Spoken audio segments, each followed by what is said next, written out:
Hi guys, welcome back to my channel movies drive. आज की presentation है dragon. यह एक स्पेनिश हॉरर फिल्म है जो 2001 में रिलीज हुई थी, जिसके डायरेक्टर स्टाउट गॉर्डन है और IMDb रेटिंग 6.2 है। समुद्र की गहराई में एक यंग बॉय को मिस्टीरियस स्ट्रक्चर मिलता है। वह उसे ढूंढते हुए और आगे स्विम करके बढ़ता है और अच्छे से ऑब्जर्व करने की कोशिश करता है। आगे बढ़ते ही उस ड्राइवर को एक बहुत सुंदर सी लड़की उसके सामने आती है। मुस्कुराते हुए वे भी ड्राइवर की तरफ देखती है, पर ड्राइवर रियलाइज करता है कि वह एक मरमेड है। मरमेड ड्राइवर की ओर आगे बढ़ती है और उसके स्विमिंग गॉगल्स को अपने हाथों से निकालती है, पर अचानक से मरमेड अपने रॉजर शार्प टीथ को दिखाती है। घबराकर पॉल की आंखें खुलती है और वो रियलाइज करता है कि यह ड्रीम था, रियलिटी नहीं। पर यह सेम ड्रीम उसे बहुत दिनों से कई बार आते थे, जिसके कारण वे बहुत टेंस होता है। पॉल की गर्लफ्रेंड बारबरा उसके साथ होती है। वे भी शॉक्ड हो जाती है, फिर उसे कंसोल करते हुए किस करती है और इंटीमेट होना चाहती है, पर पॉल की मूड नहीं होती है और उसके सर में भी काफी दर्द होता है। मेडिसिन लेते हुए पॉल अपने लैपटॉप को चेक करता है। एक्चुअली पॉल अपनी गर्लफ्रेंड बारबरा और अपने फ्रेंड विकी और हॉवर्ड के साथ वैकेशन में स्पेन आते हैं। बारबरा को नहीं पसंद कि वैकेशन में पॉल कोई भी काम करे, इसलिए बारबरा हंसते हंसते लैपटॉप को समुद्र में फेंक देती है, पर पॉल उसे बहुत रोकता है और कहता है कि इसमें ऑफिस के बहुत सारे फाइल्स भी हैं। पॉल बहुत गुस्सा भी होता है, पर बारबरा बहुत रोमांटिक होते हुए कहती है, यदि तुम्हें काम ही करना था तो यहाँ क्यों आए। यह सब कुछ देखकर विकी और हॉवर्ड अपने यंग एज के बारे में बातें करते हैं और तभी उन्हें एक कुछ फेस्टिवल सेलिब्रेट करने के पास के विलेज से आवाज मिलती है। इधर आसमान में घने बादल को देखकर हॉवर्ड कहता है, शायद बहुत जोर तूफान आने वाला है। विकी बोट के निचले हिस्से में चली जाती है। आगे हॉवर्ड बोट को ठीक से बांधने की बातें करता है, पर उसी समय तूफान बहुत तेजी रफ्तार से आगे बढ़ता है। समुद्र की लहर भी उथल पुथल होती है। अचानक से बोट एक बड़े पत्थर से टकरा जाता है। विकी के पैर डेक और बोट के बीच फंस जाते हैं। पॉल खुले आसमान में फायर करता है, जिससे उसे कोई सिग्नल मिले, पर कोई हेल्प नहीं मिलता है। हेल्प के लिए पॉल पास के विलेज में रेस्क्यू बोट लेकर जाता है। बारबरा विकी के साथ रुकना चाहती है, पर हॉवर्ड विकी के साथ रुकता है और बारबरा को पॉल के साथ भेज देता है। बहुत कष्ट से पॉल और बारबरा विलेज की ओर आगे बढ़ते हैं। इधर विकी और हॉवर्ड बहुत डरे हुए होते हैं और इसी बीच एक अजीब क्रिएचर विकी और हॉवर्ड के बोट को अटैक करता है। हॉवर्ड गन फायर करता है। पॉल गन फायर की आवाज सुनते ही रिटर्न आना चाहता है, पर पॉल के रेस्क्यू बोट में छेद होने के कारण पानी बोट में भरने लगता है। कुछ तरकीब लगाकर पॉल पानी को कंट्रोल करते हुए डॉक पर पहुंचता है। पॉल और बारबरा विलेज तो पहुंचते हैं, पर उन्हें कोई दिखाई नहीं देता है। वे दोनों एक चर्च की तरफ बढ़ते हैं। पॉल को वही सिंबल मिलता है जिसे पॉल अपने सपने में देखता था। दोनों गेट को बहुत बार नॉक करते हैं, पर गेट पर कोई नहीं आता है और गेट अपने आप खुल जाता है। चर्च के अंदर जीसस की मूर्ति ना होकर कुछ अजीब तरह की मूर्तियाँ होती है। अचानक से एक प्रेस्ट आता है। उन्हें पॉल और बारबरा कहते हैं, हमें एक डॉक्टर चाहिए और एक पुलिस भी। हमारी बोट क्रैश हो गई है और हमारे फ्रेंड्स को बहुत चोट आई है। प्रिस्ट उनके साथ जाते हैं। डॉक पर पहुँचते ही बारबरा कहती है, हमें वहाँ पहुँचना होगा, पर तूफान बहुत तेज होती है और बारिश भी हो रही होती है। प्रिस्ट फिशरमैन को बोट पर ले जाने के लिए कन्विंस करता है, पर फिशरमैन किसी एक को ले जाना चाहता है और प्रिस्ट भी कहता है, पुलिस को कंप्लेन करने के लिए किसी एक को रहना होगा। पॉल फिशरमैन के साथ जाता है और बारबरा प्रिस्ट के साथ रुकती है। इधर प्रिस्ट भी कहता है, मैं जरूर मदद करूंगा पुलिस और डॉक्टर को ढूंढने के लिए। आगे पॉल ना चाहते हुए भी फिशरमैन के साथ जाता है। जाते समय पॉल के हाथ में एक नेल्स चुभ जाता है। बहुत ब्लीडिंग होती है, पर फिशरमैन कोई हेल्प नहीं करता है। इधर बारबरा मोबाइल निकालती है कॉल करने के लिए, पर मोबाइल डेड होता है। प्रिस्ट अपने फिंगर से होटल की तरफ दिखाते हुए कहता है, होटल में टेलीफोन है, पर बारबरा देखती है कि प्रिस्ट के दोनों फिंगर्स जुड़े हुए हैं। यह देखकर बारबरा बहुत कंफ्यूज हो जाती है और कुछ अजीब फील करती है। प्रिस्ट बारबरा को सजेस्ट करता है, तुम होटल जाकर पुलिस को इन्फॉर्म करो, मैं डॉक्टर को बुलाकर लाता हूँ। बारबरा थैंक यू कहते हुए आगे बढ़ती है। जाते समय बारबरा कुछ अजीब आदमी को देखती है। कोई कचरा उठा रहे हैं, कोई लंगड़ा कर चल रहा है। वे दौड़कर वहाँ से होटल पहुँचती है। होटल के अंदर बारबरा स्मोक करते हुए रिसेप्शनिस्ट से पूछती है, क्या मैं आपका टेलीफोन यूज कर सकती हूँ। रिसेप्शनिस्ट कोई जवाब ना देते हुए बारबरा पर अटैक करता है। पीछे से प्रिस्ट भी आता है। वे भी रिसेप्शनिस्ट का साथ देता है। बारबरा बहुत चिल्लाती है, पर कोई हेल्प नहीं करता है। इधर पॉल हॉवर्ड और विकी के बोट पर पहुंचता है, पर वहां कोई नहीं होता है सिवाय विकी के येलो टॉवल के अलावा, और वह भी खून से लथपथ होता है।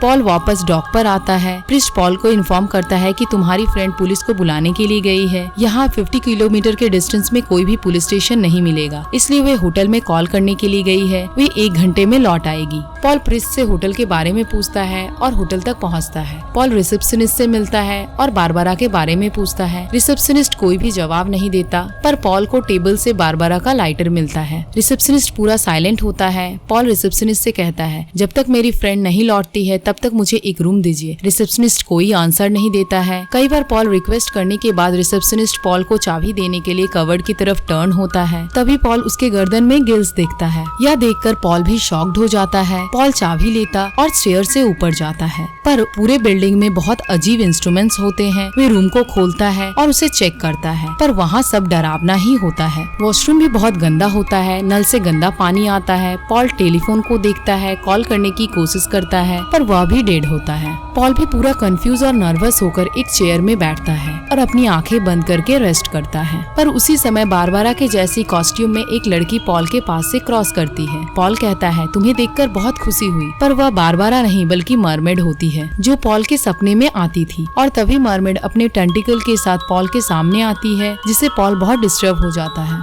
आगे उसे बहुत आवाज मिलती है। वे विंडो से बाहर देखता है। बाहर बहुत सारे इम्बोकाज होते हैं। पॉल के हाथ पैर ठंडे पड़ जाते हैं। वे रूम को ठीक से पूरा लॉक करता है, पर दहाड़ती हुई आवाजों से पॉल घबरा जाता है। वे इधर उधर भागता है, पर हर एक गेट पर कोई न कोई होता है। पॉल डरकर विंडो से नीचे कूद जाता है और एक अद्भुत जगह पर गिरता है, जहाँ पर बहुत सारे मनुष्य के शरीर की खाल होती है, और पॉल वहाँ पर हॉवर्ड के खाल को भी देखता है। आगे पॉल एक टूटे हुए विंडो से बाहर देखता है। उसे समझ में नहीं आता है कि वे आगे क्या करे, क्योंकि बाहर बहुत सारे स्ट्रेंज मछलियों जैसे मनुष्य यानी कि इम्बोकाज पॉल की तरफ आगे बढ़ते हुए आते हैं। पॉल चारों तरफ आग लगाकर वहाँ से भागता है और एक बूढ़ा ड्रंक आदमी इजिक्वेल के साथ जाकर टकरा जाता है। इजिक्वेल को पॉल छुरा दिखाकर बारबरा, विकी और हॉवर्ड के बारे में पूछता है। इजिक्वेल बताता है उन सभी को उन्होंने मार दिया है। यह जानकर पॉल बहुत रोता है। इजिक्वेल बताता है इम्बोकाज पर जो भी आते हैं वे जिंदा नहीं लौटते हैं। पॉल पूछता है, तुम लोग ऐसा क्यों करते हो? इजिक्वेल कहता है, तुम भी क्या मुझे उन लोगों के जैसा ही समझ रहे हो? मैं तुम्हें सच्चाई बताता हूँ। एक्चुअली इजिक्वेल ही एक लास्ट ब्लडेड आदमी इम्बोका विलेज पर बचा होता है। मूवी फ्लैशबैक जाती है जब इजिक्वेल अपने पेरेंट्स के साथ इसी गांव इम्बोका में रहते थे। सभी कोई फिशिंग करते थे, पर धीरे धीरे समुद्र से मछलियाँ निकलनी बंद हो गई थी। पूरे गाँव में भूखमरी छा गई थी। तभी फिशिंग शिप कैप्टन ऑर्फियस कम्बैरो लोकल पीपल को कन्विंस करते हैं कि सभी कोई भगवान की जगह डैगन की पूजा करे। सभी कोई उनकी बातें को मान लेते हैं, क्योंकि डैगन उन्हें बहुत सारी मछलियाँ और सोने के रूप में संपत्ति गिफ्ट करते हैं, और इसी कारण ऑर्फियस कम्बैरो को चर्च का बड़ा प्रिस्ट बना दिया जाता है। सभी कोई उन पर बहुत ट्रस्ट करते हैं। चर्च में जीसस की जगह डैगन की मूर्तियाँ लगा दी जाती है। कैथोलिक चर्च के फादर को मार दिया जाता है और डैगन की वाहवाही होती है, क्योंकि इम्बोका में जो भी वेल्थ होते हैं वे डैगन की पूजा के कारण ही होते हैं, जो बहुत कॉस्टली होता है। लालच के कारण विलेजर्स कम्बैरो के डिमांड को फुलफिल करने के लिए तैयार हो जाते हैं, पर मेरे फादर और मदर इस मैटर के अगेंस्ट थे, इसलिए उन्हें खत्म कर दिया जाता है। मेरे गर्दन में भी एक जीसस का लॉकेट था, जिसे छीनकर फोर्सफुली डैगन का पूजा करने के लिए कहा जाता है, पर मैं उन लोगों के जैसा नहीं हूँ। और जो भी अनएक्सपेक्टेड ट्रेसपासर्स यहाँ आते हैं उन्हें किडनैप करके डैगन के लिए सैक्रिफाइस कर दिया जाता है। फुलिशनेस के कारण मैं अपनी आंखों से इस गाँव को बर्बाद होते हुए देखा हूँ।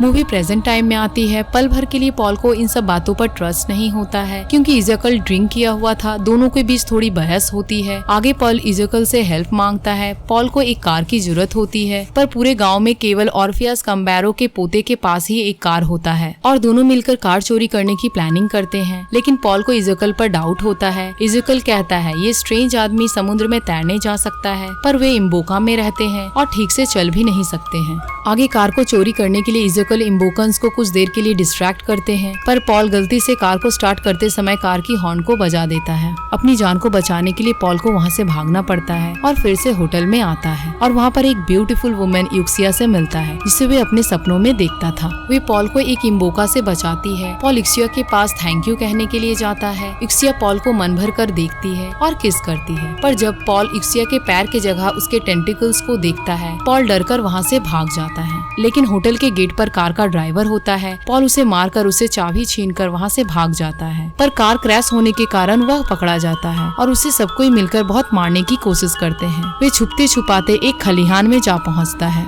जहां उसे एक इम्बोका का सामना करना पड़ता है जिसके बहुत बड़े टेंटिकल्स होते हैं, पर पॉल उसे मारकर वहां से भाग जाता है। लेकिन कुछ इम्बोका उसे एक जाल में बांधकर एक रूम में ले जाते हैं, जहां पॉल फिर से बारबरा, विकी और इज़ेकियल से मिलता है। विकी के एक पैर कटे हुए होते हैं। एक्चुअली बारबरा और विकी को इम्बोका अपना बंदी बनाकर रखे थे। विकी को रेप किया गया था, जिसके कारण वे प्रेग्नेंट भी होती है। पॉल रूम से बाहर निकलकर उन्हें अटैक करते हैं, जिसका साथ बारबरा और इज़ेकियल भी देते हैं, पर सब पकड़े जाते हैं और विकी अपने दर्द को बर्दाश्त न करते हुए अपने आप को खत्म कर लेती है। इम्बोकन्स फिर से पॉल, बारबरा और इज़ेकियल को अपना बंदी बना लेते हैं और प्रिस्ट छुरा निकालकर पॉल को बलि देने ही वाला होता है। तभी मरमेड यूक्सिया पॉल को बचा लेती है। पॉल पूछता है, मेरे साथ ही ऐसा क्यों हो रहा है? यूक्सिया बताती है, पिछले जन्म की हमारी प्रेम कहानी अधूरी रह गई थी, जो मैं इस जन्म में पूरा करना चाहती हूँ। पॉल पूछता है, यदि मैं यहीं रह जाऊँ तो क्या तुम बारबरा को छोड़ दोगी? यूक्सिया बताती है, 1 साल से कोई भी बलि नहीं पड़ी है, डैगन भूखा है। पॉल फिर से यूक्सिया को रिक्वेस्ट करते हुए कहता है, बारबरा को छोड़ दो, नहीं तो तुम्हें आधे शरीर वाले आदमियों के साथ रहना पड़ेगा। यूक्सिया बारबरा को छोड़ने के लिए तैयार हो जाती है,